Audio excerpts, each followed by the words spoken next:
Hey, I wanted to give you 4 quick and easy tips for your medical malpractice case. Tip number 1, by signing the retainer agreement, you're not stuck with your attorney. You can fire your attorney at any time. So that piece of paper that you signed doesn't commit you to your attorney, and that holds true even at the time of trial or days before trial.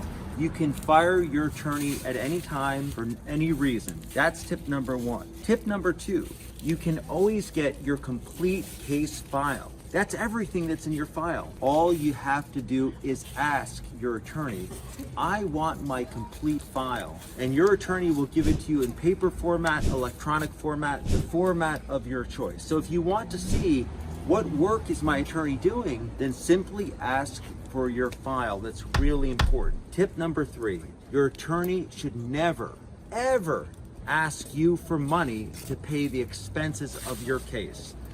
So if the attorney tells you that he needs or she needs $500 or $1,000 to basically finance the cost of an expert review or something like that, run for the door. You should never have to pay money out of your pocket, ever.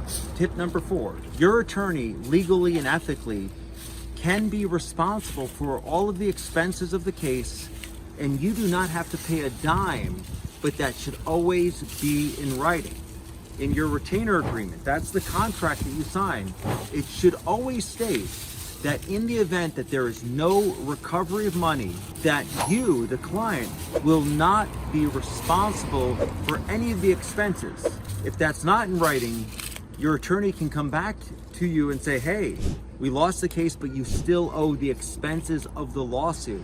That's really important to get that in writing. Remember, you are the principal, your attorney is the agent. What does that mean? That means that you call the shots. You're the boss. Your attorney is simply guiding you, giving you advice on what to do, but ultimately, they are your agent. The attorney doesn't decide whether your case settles. You decide whether the case settles if there's an offer. Keep that in mind. They can give you advice.